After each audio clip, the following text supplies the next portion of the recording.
Hello, Survival of the Fittest. I'm MK Kilvernock. I'm your host, and welcome to another exciting episode of MK's Mouth. Today, we're going to be discussing a topic that I just love to death, as I'm sure you guessed by the previous video. We're going to be talking about escape plans. Oh man, do I love escape plans. I am so fucking stoked for this. Okay. As if it required a brief explanation, an escape plan is when people organize some sort of plot to, what else, escape from the island in the SOTF Act. It's been attempted a variety of ways, it's failed a variety of ways, and it's actually succeeded a variety of ways. Today, for example, I'm going to be focusing on the two-part escape plot that actually came to pass in Survival of the Fittest version 4.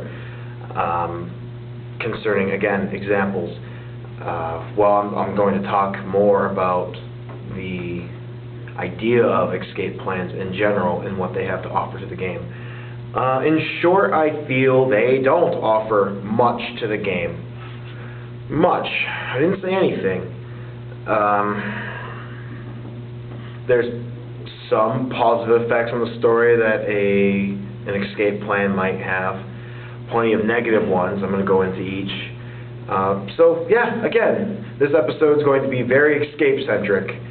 And what's a better place to start than going over V4's two-part escape plan? If my memory serves correct, our story starts with yeah, I guess they start with Liz Polanski's efforts, don't they? Or that's how I'm going to introduce them to you.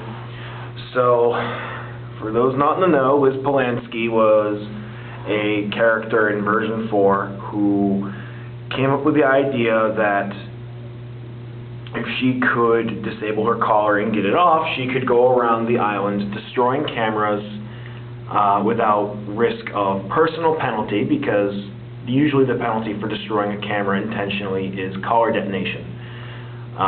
Of course, if the collar were to be deactivated and or removed, it could not explode, and the wearer of the now defunct collar is free to do as he or she pleases. Again, that's the theory. That's how it started, that the collar was deactivated. In order to prevent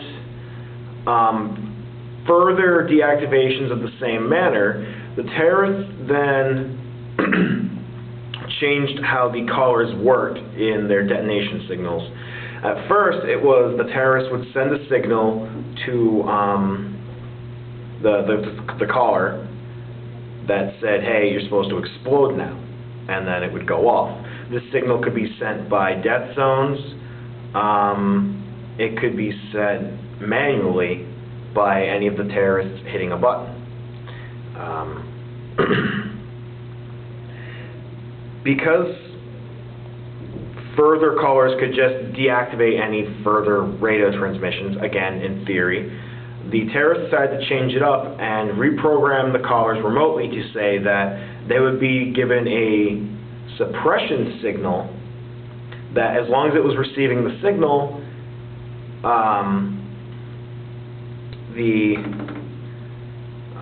that the collars would not explode, and if that signal were to fade for any substantial amount of time, anything beyond a blip or slight fail in the transmission, the collar would go off. It would give a couple warning beeps to say, hey, I'm about to explode, and if there was no recurrence of the transmission, it would explode.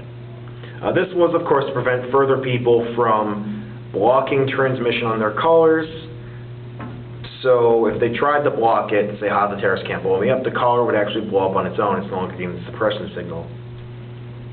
Step 2 of the phase, which may or may not have happened earlier, again, I don't care, happened in the thread House of the Rising Sun, in which several characters jury-rigged a generator up to a computer to get it started again and broadcast where they were, basically send out a signal. This in turn alerted Star, who then, sent forces to the island. Step 3 of the plan was for Star to have an insider as part of the terrorist group all along.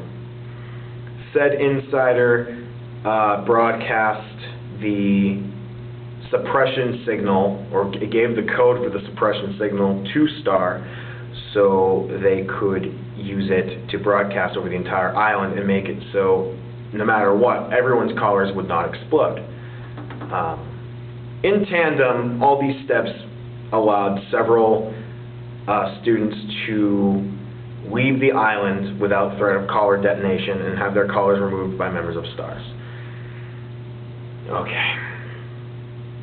Obviously, as many of you are probably screaming right now, there were several flaws in this plan at least one part of the escape plan.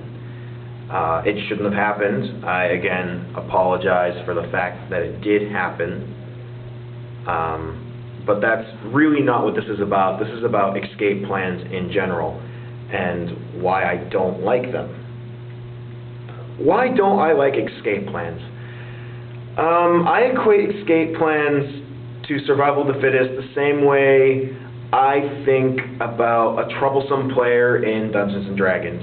If anyone hangs around the chat enough, they'll know that I'm a DM and a player of D&D, which means I run the games and I play them if I get bored of running them. And as a DM, you have to set up this world, this encompassing world for your players to start dicking around in.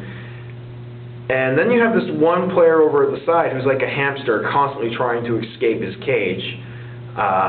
He'll try to do everything he can to break the world, so it seems. And while I understand that's not the intention of many an escape artist in Survival of the Fittest, it comes off that way, and it bugs the shit out of me to no end. On the flip side, I understand the ramifications of this, or the justifications of this, that anyone who's been given this really bipolar choice of kill or be killed would reasonably try to seek out an option C, so to speak, where, hey, I don't want to kill, I don't want to be killed, is there any other way out of this? And of course that option C is escape. So people seeking out an escape plan doesn't really come off as out of character. It doesn't come off as unrealistic to me. It doesn't. I understand these kids would, in fact, that should be everyone's first response, is to try and escape, try to break the system. Not everyone's, but you get what I'm saying here. No one would jump immediately into that do or die without at first trying to go, well, is there another way? There has to be another way. That's human nature. So I'm not going to get all hung up on the fact that people are looking for ways out, but the actual implementation of the ways out, for lack of a better term, bugged the shit out of me. Because it just, we have a game set up, play the game, write your story, we have this entire world for you to dick around in, and it just comes off as unfavorable, and people constantly try to punch their way out. So I guess that answers one part of the question. What do I think about escape plots? Yeah, I don't think very highly of them. I don't think very highly of them at all. So now that we've gone into enough negativity, I guess I'm going to start trying to come up with ways that escape plots are productive to the story. I don't know too much about V3. I wasn't in it. I didn't do a whole lot of reading, but everyone who was around when V3, or at least the second half of V3 was going on, they should know about the escape plot that went on. Some revival of the Jack O'Connor virus, I think, that caused some shit to go down. Collars got deactivated, cameras were being destroyed left and right, a huge militant effort. We still don't know entirely who survived and who died in the escape attempt. We know some people were confirmed alive or dead. Maxie is confirmed alive, of course.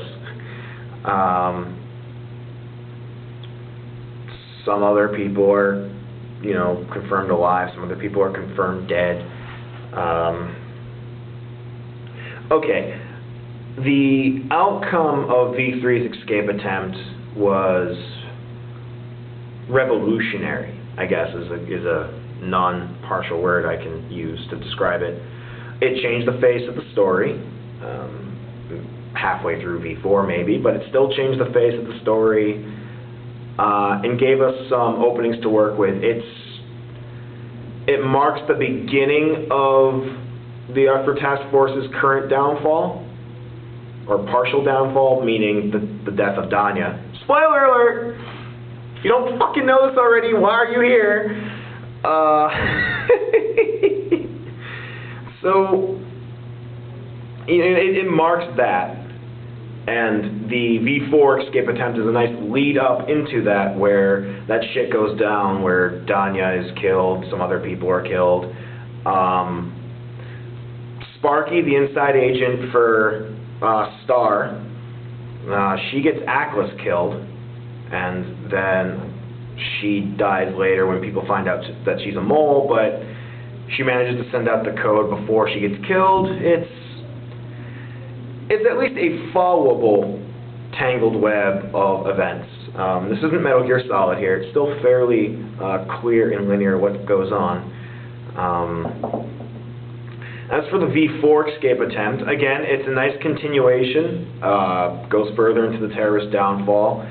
I guess some people were worried that it might be the same thing every version after the others. V1, people get kidnapped, people die, one winner, the end. V2, exact same thing. V3 shook it up a little, V4 shook it up a lot. That's what escape plans are good for, I guess, shaking up the world a little bit. But they should not happen every single version from now on, because that starts coming off as M. Night Shyamalan, what a twist-ish. It's like, oh, another escape attempt, look at that. So it was a good change-up. It swapped things around a little, got us on our toes, made us realize that there is no permanent status quo, that the terrorists are not invincible. They can be found out, they do bleed, they do die. When I first joined the site, I had no idea that Danya would be dying within a span of 3 years. I thought that we'd be going up until Danya died, and that would be the end of survival of the fittest, is when Danya died. But luckily this isn't Star Wars, where apparently everything concludes the moment the Emperor's dead, because there wasn't an entire empire behind him or anything. Oh man, if I get flamed over that, that's going to be hilarious. So yeah, the head of the snake got cut off, but it turns out the snake was a Hydra. It grew in another head. It might have grown 2 fucking heads. Right now we have Greynold, who takes the head from head roll from Danya, and we might be seeing other changes in the future. It's hard to say. So that's basically everything positive about escape attempts. The idea of escape attempts are realistic. People are going to try. They can range anywhere from the simple Remy Pierce of to the very, very complex engineering debacle that was Ethan Kent drawing up those plans under the watchful eye of a camera, mind you. And it comes off as very Mission Impossible-ish, where they have to convey all of these thoughts and ideas and plans and schematics underneath those cameras in a way that the cameras will not see. I like that. That was great. So again, escape attempts range from simple to very complex and utterly but hilarious failures to actual successes. That being said, I'm going to place out Another warning in accordance to the rules that we being the staff team, have adopted for V5. And I love this rule. Sure, by all means, if you have an escape attempt, bring it to the staff and we will review it. And then we'll say, okay, attempt it, or, I mean, if the idea is too outlandish, we'll say, don't even attempt this. There's no fucking way this would ever happen. Not work. We're not gonna, not work or anything, but happen. Like, I want my character to dig a hole through the air. I think, of course that's not gonna go on. Go back to Guy Online, kid. That's not happening. But let's say that we have a feasible plan that's actually